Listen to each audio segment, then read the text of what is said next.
नमस्कार साथियों, आप देख रहे हैं यूपी समाचार, जहां आपको मिलती है उत्तर प्रदेश की दिन भर की ताजा और बड़ी खबरें। आज की पहली खबर, यूपी में मानसून का इंतजार बढ़ता जा रहा है। प्रदेश के बॉर्डर पर पहुंचकर मानसून अटक गया है। इससे गर्मी बढ़ गई है, उमस से लोगों का हाल बेहाल है। मौसम विभाग IMD के मुताबिक मानसून यूपी बिहार बॉर्डर पर पहुंचने के बाद आगे नहीं बढ़ पा रहा है। पिछले 15 दिनों से यह महाराजगंज के पास रुका है। आजकल में इसके आगे बढ़ने और 26 से 27 जून तक यूपी में पहुंचने के आसार हैं।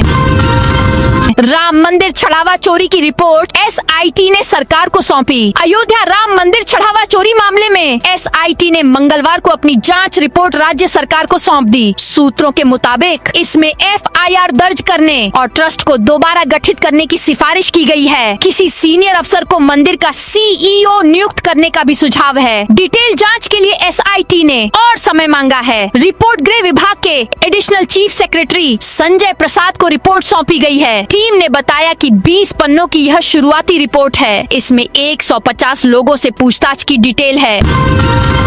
यूपी में घटाई जाएंगी भांग की लाइसेंसी दुकानें। उत्तर प्रदेश में चल रही सरकारी भांग की दुकानों की संख्या कम की जाएंगी। मादक पदार्थ निरोधक अधिनियम के मुकदमों का शीघ्र निर्णय कराने को प्रभावी पैरवी की जानी चाहिए। युवा को नशे से बचाने के लिए छात्रावासों, विश्वविद्यालयों में आकस्मिक अभियान चलाया जाए। रैपिड किट से उनकी जाँच की जाए। मादक पदार्थों का अवैध धंधा करने वालों की संपत्ति जब्त की जाए। लखनऊ अग्निकांड में 15 मौतें, जांच के लिए SIT पहुंची। लखनऊ की कोचिंग में आग लगने की घटना में अब तक 15 लोगों की मौत हो चुकी है। मंगलवार सुबह 11 बजे हादसे की जांच के लिए SIT और फोरेंसिक टीम घटना स्थल पर पहुंची। टीम ने बिल्डिंग की जांच की। SIT टीम में IPS प्रवीण कुमार और IAS अमृत अभिजात शामिल हैं। यूपी में एसिड अटैक पीड़ितों को सरकार प्राथमिकता पर देगी घर। उत्तर प्रदेश सरकार ने मुख्यमंत्री आवास योजना ग्रामीण के तहत एसिड अटैक पीड़ितों को पक्का आवास देने का निर्णय लिया है। इस योजना में अब दिव्यांगजन, निराश्रित विधवाओं और अनुसूचित जनजातियों के साथ एसिड अटैक पीड़ितों को भी प्राथमिकता श्रेणी में शामिल किया गया है। आगरा में आकाश कोचिंग में शॉर्ट सर्किट, 100 से ज्यादा छात्र क्लास से भागे। आगरा में मंगलवार को आकाश कोचिंग सेंटर में शॉर्ट सर्किट से आग लग गई। बेसमेंट में धुआं उठने पर छात्र तुरंत भागकर सड़क पर आ गए। इस दौरान करीब 100 से अधिक स्टूडेंट्स कोचिंग में पढ़ाई कर रहे थे। प्रत्यक्षदर्शियों के मुताबिक बेसमेंट से अचानक धुआं निकलता दिखाई दिया, जिसके बाद कोचिंग प्रबंधन ने सभी कक्षाएं खाली कराईं। सूचना मिलते ही आसपास के लोग मौके पर पहुंचे। घटना के दौरान कुछ देर के लिए इलाके में हड़कंप की स्थिति बन गई। राम मंदिर चढ़ावे की गिनती में 3 बड़े बदलाव। चंपत राय अब फैसले नहीं ले रहे। अयोध्या श्री राम मंदिर में चढ़ावे में हुई हेरफेर की जांच अब आखिरी मोड़ पर पहुंच गई है। स्पेशल इन्वेस्टिगेशन टीम SIT ने अपनी शुरुआती जांच पूरी कर ली है। SIT चीफ विजय विश्वास पंत की अगुवाई में रिपोर्ट भी तैयार कर ली गई है। चूँकि यह मामला करोड़ों लोगों की आस्था से जुड़ा है, इसलिए इस रिपोर्ट को पहले प्रधानमंत्री कार्यालय PMO भेजा जा रहा है। PM नरेंद्र मोदी खुद इस मामले पर नजर रख रहे हैं। वहां से हरी झंडी मिलने के बाद ही कोई कानूनी कार्रवाई शुरू होगी।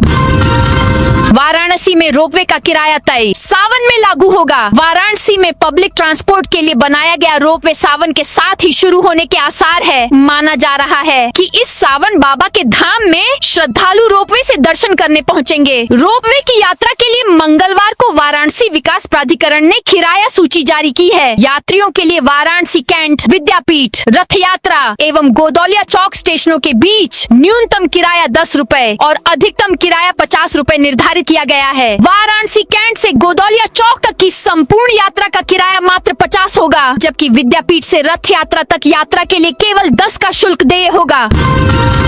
यूपी में अब शहरों और गांवों की सड़कों पर भी तय होगी वाहनों की स्पीड लिमिट। प्रदेश में सड़क हादसों को कम करने के लिए अब हाईवे और एक्सप्रेसवे के साथ साथ शहरों और ग्रामीण क्षेत्रों की सड़कों पर भी वैज्ञानिक तरीके से वाहनों की गति सीमा तय की जाएगी। इसके लिए IIT खड़गपुर के विशेषज्ञों और परिवहन विभाग ने मिलकर Uttar Pradesh speed management policy का ड्राफ्ट तैयार किया है, जिसे अंतिम रूप देकर जल्द ही प्रदेश सरकार की मंजूरी के लिए भेजा जाएगा।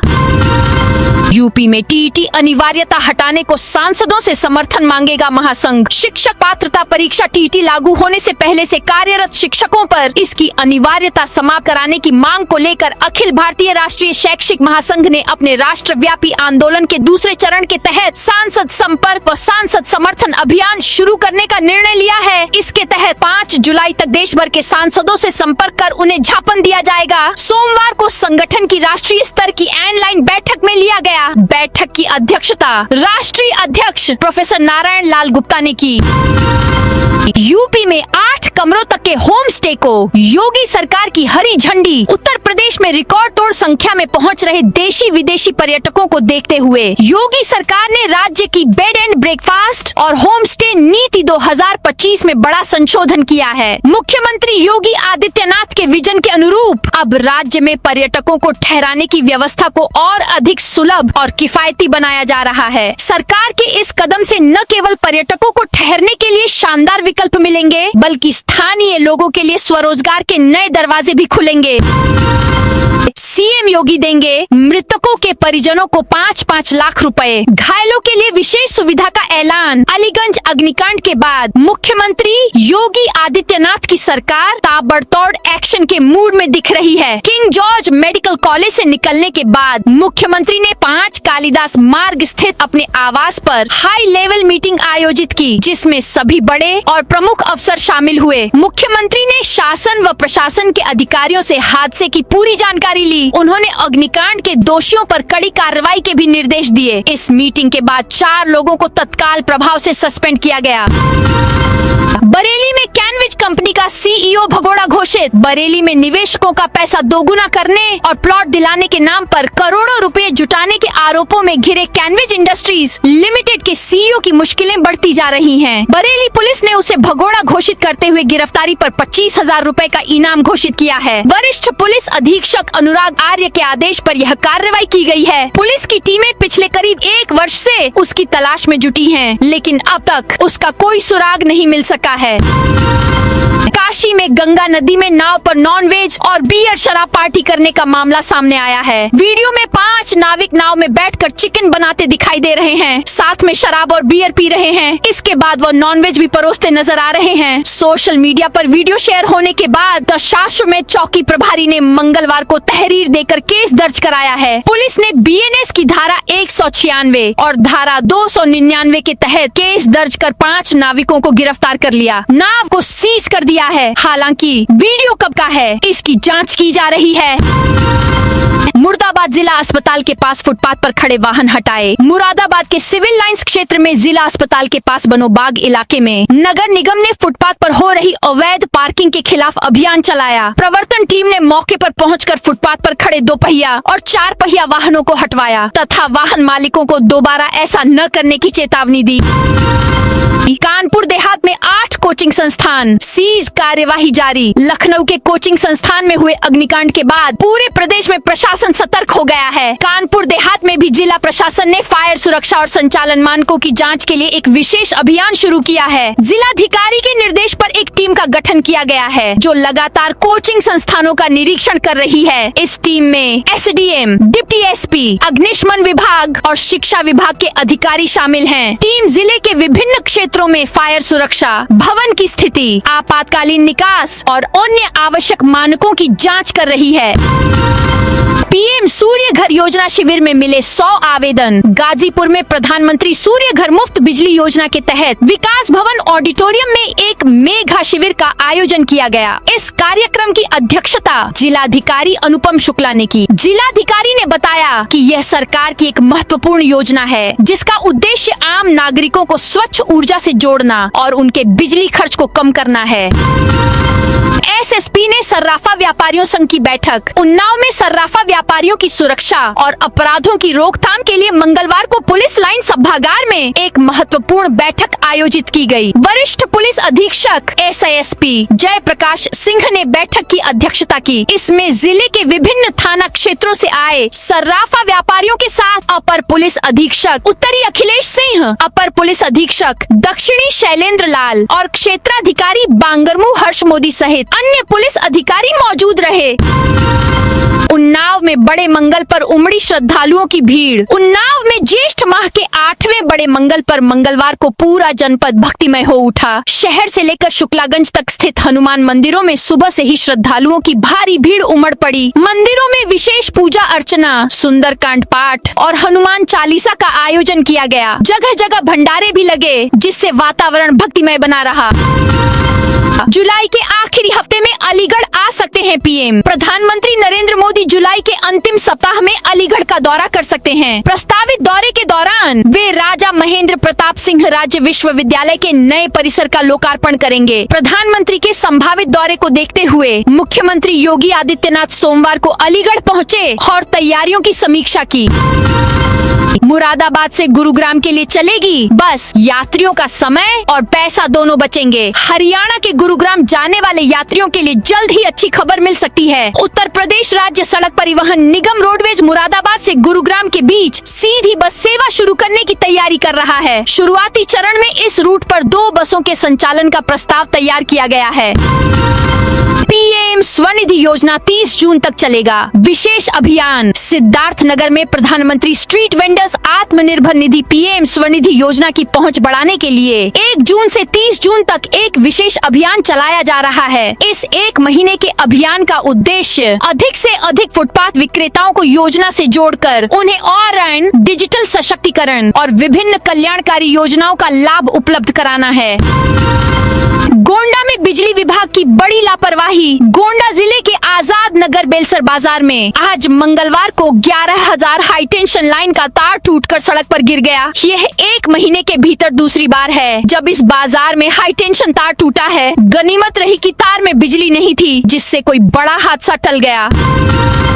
लखनऊ अग्निकांड के बाद कानपुर में 30 कोचिंग सील। लखनऊ अग्निकांड के बाद कानपुर विकास प्राधिकरण केडीए ने काकादेव कोचिंग मंडी में बड़े पैमाने पर कार्रवाई शुरू कर दी है। मानकों के विपरीत संचालित हो रहे 30 से अधिक कोचिंग संस्थानों को सील कर दिया गया है। इन संस्थानों में कई जगहों पर आवासीय भवनों का व्यावसायिक उपयोग किया जा रहा था और अग्नि सुरक्षा समेत अन्य जरूरी मानकों का पालन नहीं किया गया था। ग्रेटर नोएडा में 45 नए बस स्टैंड बनेंगे। ग्रेटर नोएडा प्राधिकरण ने शहर में सार्वजनिक परिवहन के बुनियादी ढांचे को मजबूत करने और यात्रियों की सुविधाओं में सुधार के लिए 45 नए बस स्टैंड विकसित करने का निर्णय लिया है। यह पहल हाल ही में शुरू की गई सिटी बस सेवा के विस्तार के रूप में की जा रही है। इन बस स्टैंडों का निर्माण गौर चौक, एक मूर्ति, बिसरख, परी चौक, सूरजपुर, कलेक्ट्रेट और स्वर्ण नगरी जैसे प्रमुख स्थानों पर होगा। बुलंदशहर को मिलेगा नया बाईपास। 92 करोड़ की परियोजना को मंजूरी। बुलंदशहर में यातायात व्यवस्था को बेहतर बनाने के लिए प्रस्तावित 3.25 किलोमीटर लंबे झरगवा बाईपास के निर्माण को शासन से मंजूरी मिल गई है। करीब 92 करोड़ रुपए की लागत वाली इस परियोजना पर लोक निर्माण विभाग ने काम शुरू करने की तैयारियां तेज कर दी हैं। बाईपास बनने से क्षेत्र में ट्रैफिक जाम की समस्या कम होगी और भारी वाहनों को शहर के भीतर से नहीं गुजरना पड़ेगा। गोरखपुर में हज 2027 के लिए आवेदन शुरू। 20 जुलाई तक मौका। गोरखपुर से हज यात्रा पर जाने की तैयारी कर रहे लोगों के लिए अच्छी खबर है। हज कमेटी ऑफ इंडिया ने हज सत्र 2027 के लिए ऑनलाइन आवेदन प्रक्रिया शुरू कर दी है। इच्छुक हज यात्री 20 जुलाई तक अपना आवेदन पूरा कर सकते हैं। आवेदन की पूरी प्रक्रिया ऑनलाइन माध्यम से की जाएगी। गोरखपुर के हज यात्रियों को आवेदन के लिए परेशान नहीं होना पड़ेगा। नेहाल अहमद ने बताया कि यात्री हज कमेटी ऑफ इंडिया के ऑनलाइन पोर्टल और हज सुविधा मोबाइल ऐप के जरिए आवेदन कर सकते हैं। इसके साथ ही ई सुविधा केंद्र और साइबर कैफे से भी फॉर्म भरने की सुविधा मिलेगी। लखनऊ में कोचिंग संस्थान में हुए अग्निकांड के बाद पूरे प्रदेश में फायर सेफ्टी मानकों की जांच तेज कर दी गई है। इसी क्रम में कानपुर देहात में चौंकाने वाली लापरवाही सामने आई है। यहाँ 37 पंजीकृत कोचिंग संस्थानों सहित कई अस्पताल और होटल बिना फायर विभाग की अनापत्ति प्रमाण पत्र NOC के संचालित हो रहे हैं। जनपद में संचालित 37 पंजीकृत कोचिंग संस्थानों में से किसी के पास भी फायर विभाग की NOC नहीं है। इसके अतिरिक्त कई निजी अस्पताल और होटल भी बिना फायर सुरक्षा मानकों का पालन किए चल रहे हैं, जिससे सरकारी व्यवस्था पर सवाल खड़े हो रहे हैं। उन्नाव में 38 मकानों पर चला बुलडोजर। शुक्लागंज में नए गंगा पुल निर्माण का रास्ता साफ करने के लिए प्रशासन ने मंगलवार को एक बार फिर बड़ा ध्वस्तीकरण अभियान शुरू किया। पुल निर्माण में बाधा बन रहे चिन्हित मकानों पर बुलडोजर चलाया गया। भारी पुलिस बल और प्रशासनिक अधिकारियों की मौजूदगी में कार्रवाई शुरू होते ही इलाके में हलचल बढ़ गई। कई परिवार अपने घरों से सामान निकालते नजर आए, जबकि कुछ लोगों ने मुआवजे और वैकल्पिक व्यवस्था की मांग उठाई।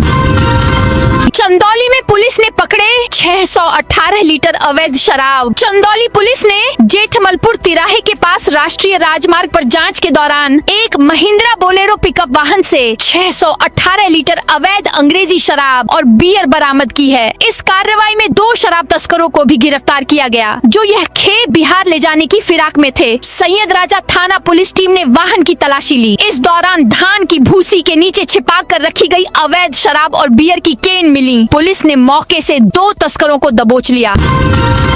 रायबरेली में ITSS खुद काटेगा वाहनों का चालान। रायबरेली में अब ट्रैफिक व्यवस्था लखनऊ और नोएडा की तर्ज पर हाईटेक होने जा रही है। शहर में बढ़ते वाहनों, खासकर हजारों ई-रिक्शा के कारण लगने वाले जाम से निपटने के लिए प्रशासन ने एक मास्टर प्लान तैयार किया है। इसके तहत शहर के 3 प्रमुख चौराहों पर intelligent traffic signal system ITSS लगाया जाएगा।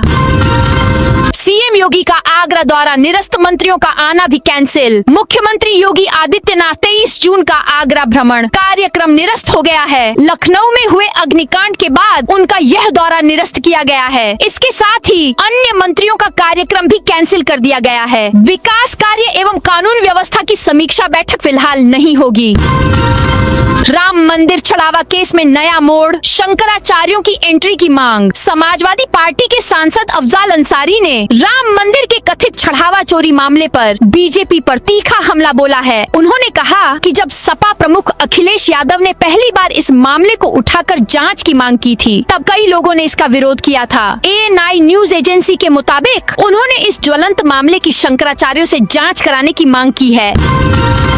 ऑनलाइन आवेदन के लिए 27 जून तक समय। उत्तर प्रदेश माध्यमिक शिक्षा परिषद ने हाई स्कूल इम्प्रूवमेंट कंपार्टमेंट तथा इंटरमीडिएट कंपार्टमेंट परीक्षा के लिए ऑनलाइन आवेदन की अंतिम तिथि 27 जून निर्धारित की है। जिला विद्यालय निरीक्षक विनय कुमार ने बताया कि आवेदन प्रक्रिया समाप्त होने में अब केवल 4 दिन शेष हैं। उन्होंने छात्र छात्राओं से समय रहते आवेदन पूरा करने की अपील करते हुए कहा कि निर्धारित तिथि के बाद किसी भी प्रकार का आवेदन स्वीकार नहीं किया जाएगा।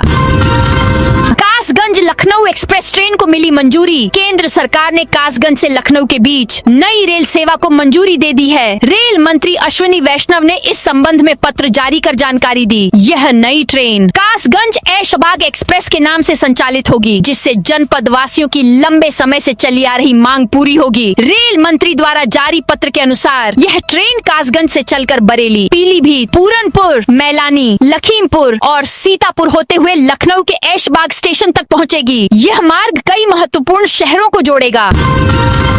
मेरठ में ई रजिस्ट्री के खिलाफ हड़ताल। अधिवक्ता बोले, निजी एजेंसियों को सौंपने से बढ़ेंगे विवाद। दस्तावेज लेखकों की ई रजिस्ट्री व्यवस्था के विरोध में चल रही हड़ताल सोमवार को 12वें दिन भी जारी रही। इस दौरान मेरठ में दस्तावेज लेखकों और अधिवक्ताओं की एक संयुक्त बैठक आयोजित की गई, जिसमें मेरठ, बिजनौर, बुलंदशहर समेत कई जिलों से आए अधिवक्ताओं और दस्तावेज लेखकों ने भाग लिया। बैठक में वक्ताओं ने ई रजिस्ट्री व्यवस्था का विरोध करते हुए इसे आम जनता, अधिवक्ताओं और दस्तावेज लेखकों के हितों के खिलाफ बताया तथा आंदोलन को आगे भी जारी रखने का समर्थन किया। कछला घाट पर 2 जिलों की पुलिस संभालेगी सुरक्षा। बदायूं में गंगा दशहरा पर्व पर कछला गंगा घाट पर श्रद्धालुओं की भारी भीड़ उमड़ने की संभावना है। पिछले त्योहारों पर डूबने से श्रद्धालुओं की मौत की घटनाओं को देखते हुए इस बार पुलिस प्रशासन ने सुरक्षा व्यवस्था को अंतिम रूप देना शुरू कर दिया है। अब बदायूं और कासगंज 2 जिलों की पुलिस मिलकर यहाँ व्यवस्था संभालेगी। सोमवार को बदायूं और कासगंज पुलिस के अधिकारियों ने कछला बॉर्डर से लेकर गंगा घाट तक संयुक्त निरीक्षण किया। इस दौरान व्यवस्थाओं की हकीकत परखी गई और आवश्यक दिशा निर्देश जारी किए गए। धर्मेंद्र प्रधान बोले, कॉकरोच जनता पार्टी दहशतगर्दों की बी टीम। केंद्रीय शिक्षा मंत्री धर्मेंद्र प्रधान ने मंगलवार को कॉकरोच जनता पार्टी सीजेपी को दहशतगर्दों की बी टीम बताया। सीजेपी नीट पेपर लीक का विरोध कर रही है और शिक्षा मंत्री से इस्तीफे की मांग कर रही है। मीडिया संस्थान एनडीटीवी को दिए इंटरव्यू में उन्होंने कहा, जिन्हें डेमोक्रेसी में रिजेक्ट कर दिया गया था वे भेष बदल कर आए हैं और अब सिस्टम के पीछे पड़े हैं। वे उन लोगों के लिए नारे लगाते हैं जो देश को बांटना चाहते हैं। उनकी पहचान हो गई है। मानसून 12 दिन लेट मुंबई पहुंचा। झमाझम बारिश जारी। मानसून 12 दिन की देरी के बाद मंगलवार को मुंबई पहुंच गया है। आमतौर पर मानसून 11 जून तक मुंबई पहुंच जाता है। मानसून के पहुंचते ही शहर के कई इलाकों में झमाझम बारिश हो रही है। मौसम विभाग के मुताबिक दक्षिण पश्चिम मानसून तेलंगाना, ओडिशा, छत्तीसगढ़, झारखंड और बिहार के कुछ इलाकों में आगे बढ़ गया है। अगले 2 से 3 दिनों में गुजरात और मध्य प्रदेश में पहुंच सकता है। इसके बाद 3 से 4 दिनों में उत्तर प्रदेश में भी एंट्री होगी। टाटा इलेक्ट्रॉनिक्स का डेटा डार्क वेब पर लीक। टाटा ग्रुप की कंपनी टाटा इलेक्ट्रॉनिक्स का डेटा डार्क वेब पर लीक हो गया है। इस साइबर अटैक में हैकर्स ने डार्क वेब पर कंपनी की 2 लाख से ज्यादा सीक्रेट फाइलें लीक कर दी हैं। इनमें टाटा के 2 सबसे बड़े क्लाइंट्स एप्पल और टेस्ला के कंपोनेंट डिजाइन, स्पेसिफिकेशन पेपर्स और सीक्रेट डॉक्यूमेंट्स शामिल हैं। हालांकि टाटा इलेक्ट्रॉनिक्स ने साफ किया है कि इस घटना से उनके बिजनेस ऑपरेशंस पर कोई असर नहीं पड़ा है और सभी काम सामान्य रूप से चल रहे हैं। तो दोस्तों, यह थी आज उत्तर प्रदेश के सभी जिलों की दिन भर की ताजा और बड़ी खबरें।